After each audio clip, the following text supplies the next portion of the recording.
Hi everyone and welcome to my video on applications to motion in a straight line. But applications of what?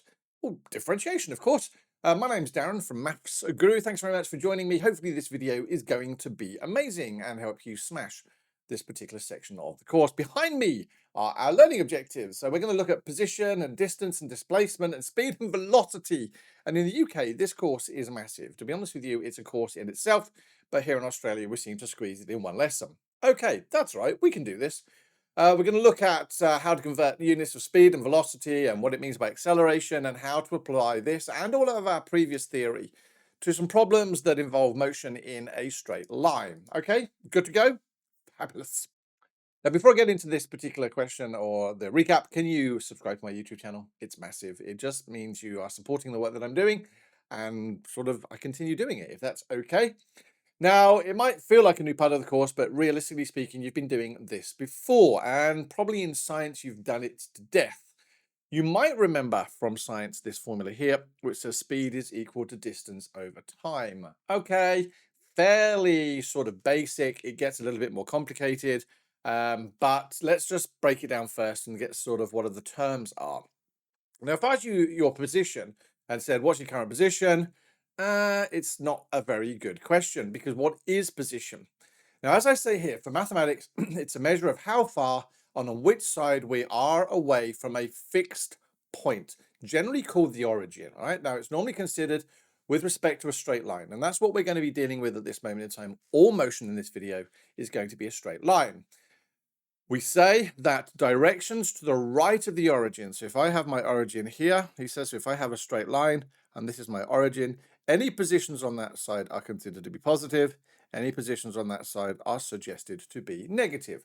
Okay, so position can have a positive and a negative value.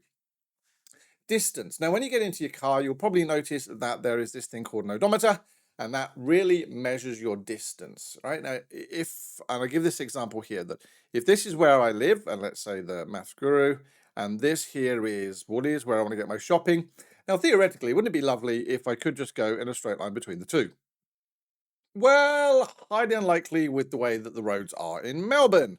And so if I was to end up doing this, and that's not necessarily untrue, then the length of the line that I have drawn here, that total length, is the distance I have traveled. That is what your odometer will show you, the distance traveled. Now, it is a scalar quantity. It has no reference to direction whatsoever. It is just a number. It doesn't have a positive. It doesn't have a negative.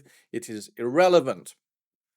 Displacement, on the other hand, is this. If this was Maths Guru, and this was once again Woolies, and this was my direction for the way I was going to go, the displacement is the physical distance, all right, between, or is the difference between the positions of those two places here. So if I could take that measurement as the crow flies, strange expression, but as the crow flies, if I could measure in a straight line, that distance there would be my displacement, all right? So if I was actually to start here, go all the way to Woolies, and then all the way back again, the distance I would travel would be twice that length, but my displacement would be 0, because I've basically come back to where I started, all right? So my start point and end point, there is no distance between them. There's no distance between them. Okay. Velocity. Now, there are two types of velocity. There is average velocity and instantaneous velocity. Let's start with average velocity first.